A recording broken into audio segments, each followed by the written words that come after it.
with the CS about this bold plan to plant 15 billion trees by this country. And of course, so far, we've achieved about a billion trees and counting. And this year's Mazingira Day is all about us going back. In fact, the program is called Turudi Primo. Yes. Talk to me about that. You did talk a little bit about why it was important to go back to the schools. Talk to me about the mechanics of it, the logistics of it. How many trees are you aiming to plant through this? How is it going to be to access these seedlings? 35,000 schools across the country, that's a lot of schools. What's the plan to send the seedlings to these schools to make sure that it's a coordinated effort? Oh, thank you very much. And as we said, the rallying call, the theme is to Turudi Primo, to donate fruit trees, and to clean environment. Okay. So we are talking about that. Now we have 35,000 schools. So the primary thing we talked about is we were able to mobilize we were led by His Excellency the President, mobilize the cabinet secretaries, the principal secretaries, CEOs and chairmen. And what we are telling them is they need to go back to their school and donate 2,000. Oh, individually? Yes, 2,000 fruit seedlings. So we have roughly over 200 schools being sorted. But yet again, we were looking at the other schools, the 35,000. So what we will have is in strategic areas, NYS will be able to provide fruit tree seedlings along the road, maybe the main highways. But also we are telling them that this is again a time to capacitate the tree nurseries around you. In every school, there are tree nurseries that we've been able to map out, and we are able to inform the primary schools where they are so that the people can buy fruit trees and come and plant. Because it is our responsibility as Kenyans. We can only do our part as the ministry, but for us as Kenyans, let us think about that child who will have something to eat at the end of the day. So that is why we are telling Kenyans, let us donate, let us contribute, and let us go back and plant these fruit trees. All right, so there's this drive, and like just we said before the break, planting trees is easy, yes, or relatively easy. Keeping them alive and for them to grow to maturity is a whole other ball game. What's the plan for this? What's the plan to keep these programs sustainable and not just something that is launched ceremonially? Yes, you're right. There's need for capacitating, and we will have champions in schools to ensure that we are actually growing the trees. Again, this is a practice, a behavioral practice that we want to nurture among the children, so that they're able to take care of the environment. But as you have said when we were discussing, is that the ultimate goal is the 15 billion. This, we are just targeting the 30%, which is the fruit trees. But then again, for the rest of the trees, including the indigenous trees, because indigenous trees are really critical when it comes to biodiversity, when it comes to climate resilience, when it comes to ecosystem restoration. Indigenous trees really play a critical role, as well as carbon sequestration. So we are not putting the indigenous trees away, because we have seen the impact they've had within our environment. There's flooding in of biodiversity whenever we have these indigenous trees. And so we again rallying that call. But for Mazingira Day, we had a focus on the fruit trees because of the practice that we want to have among our citizens, the ownership, even as we move forward towards the 15 billion tree target. Right. Now, in one of the communications from your ministry, we've understood that tree growing is also an economic opportunity for a lot of people. Yes. So how can you tell us about how it fits into the broader government plan for the bottom-up economic transformation agenda, and how this can, what this means to the Kenyan on the ground, and what opportunities can they find for themselves in this broader effort to grow trees? Yes. So even as we were looking at the 15 billion tree campaign, we were asking ourselves, how else are we able to incentivize Kenyans? and how can we improve value addition? How can we ensure that we are aligned to the bottom-up economic transformation agenda and improving livelihoods even as we are growing the trees? And so we have developed various documents, including strategic plans, the regulatory framework like the Forest Conservation Management Bill.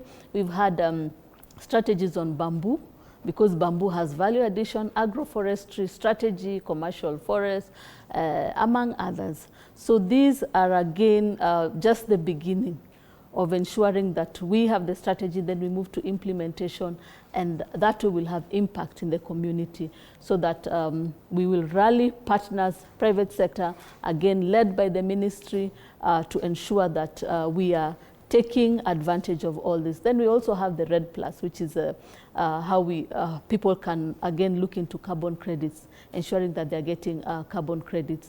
And in addition to that, we have the Ministry of Treasury, where we're working together to have the green incentive framework, where again we're looking at how green industry or economies can also support also the President's agenda with the green jobs that are being created through this. So we are also creating jobs, and that is again aligned to the bottom-up economic agenda.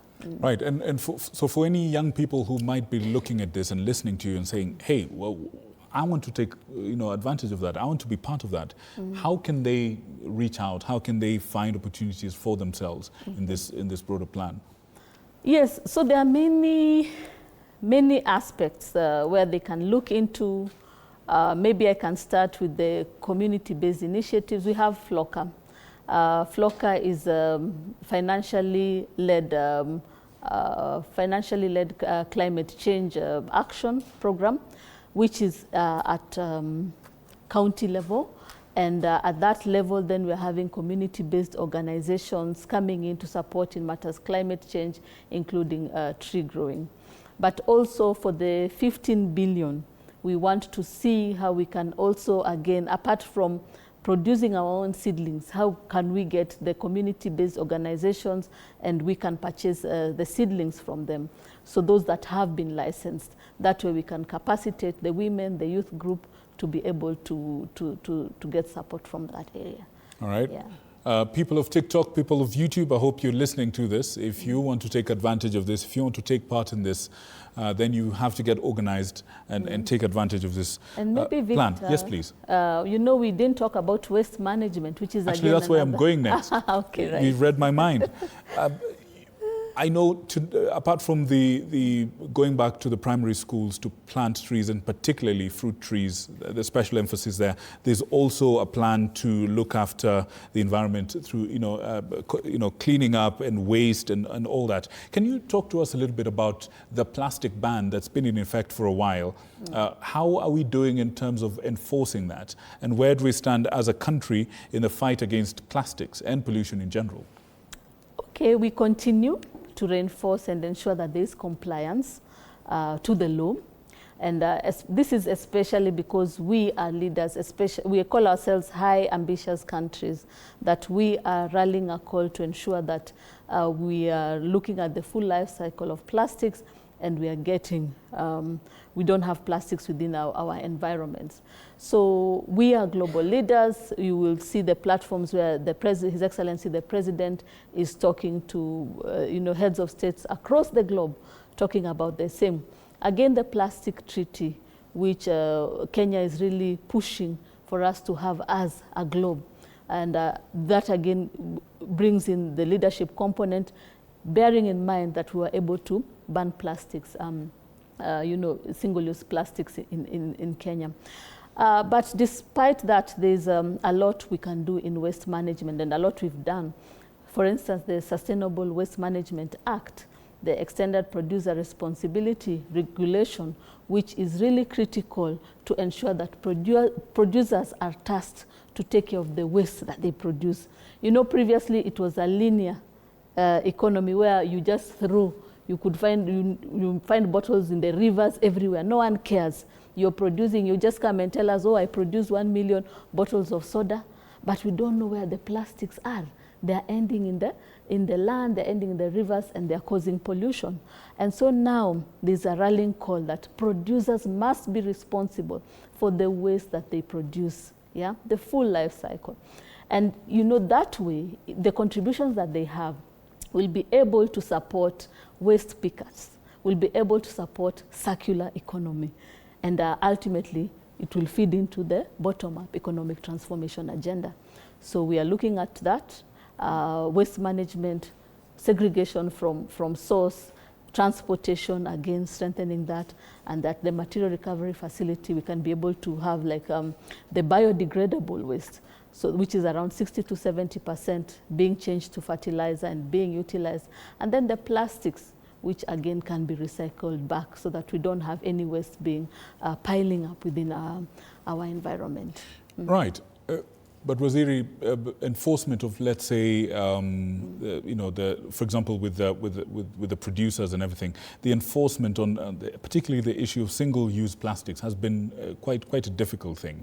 We still get, I mean, we live in Africa, we live in Kenya, where once a bottle finishes its original use, it can be easily repurposed into, say, a container for sugar or salt and whatever in our homes. We know that. But there's still other forms of plastic that are harder to reuse or repurpose, no matter how ingenious or creative Africans are.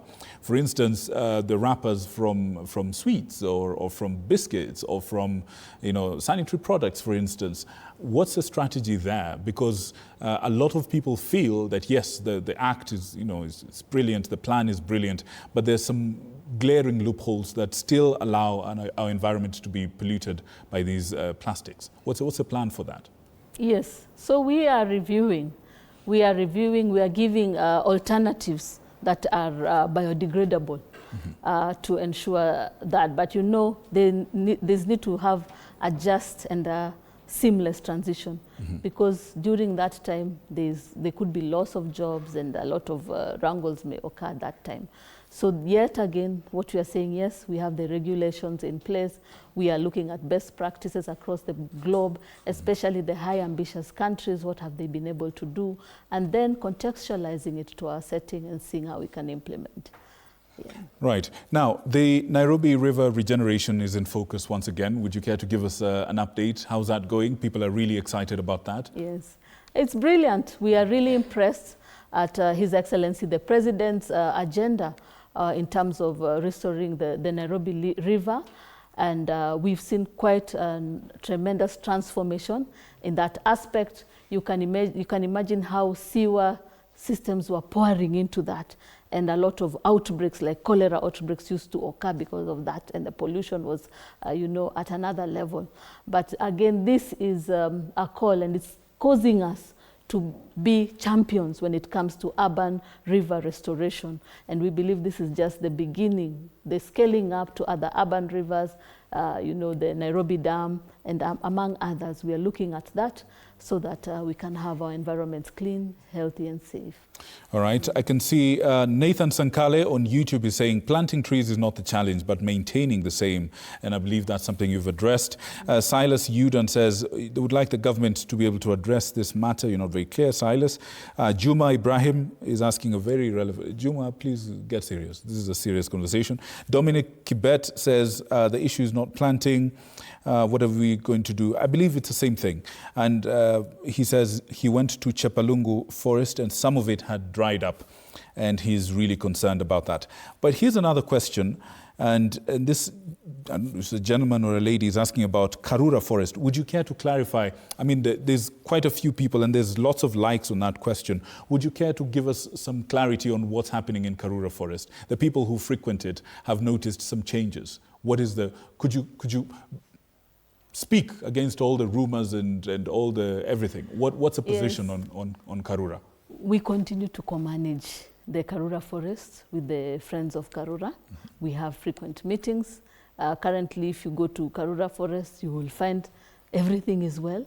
I have also picked a few people to ensure that the message is true, to ask how Karura Forest is, and I want to assure Kenyans so that they can be able to access this. The concern was the payment, and what we said as a ministry, there's need for accountability. this need for transparency.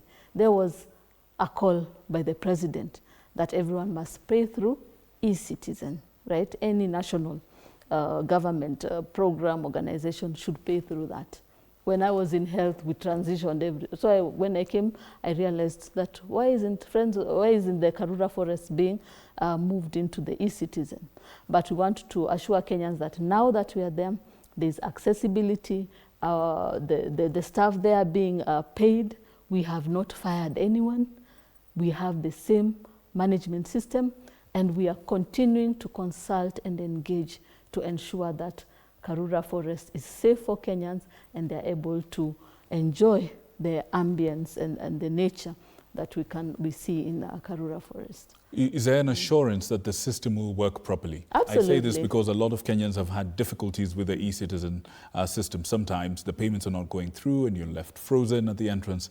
Are you giving an assurance to Kenyans that yes, this is going to we can assure you, and as we know with many systems, I mean, it's not just Kenya, you can have hitches, but gradually we'll improve the systems, and we want to assure Kenyans that this is the way to go for purposes of accountability and transparency. All right. Someone called Namulanda is asking, is there any truth to the rumors that Karura is being sold? Absolutely not. Absolutely not. All right. Yes. You can say that with authority. Yes. I can. All right. All right. Thank you. Let's shift gears a little bit as we head towards winding up.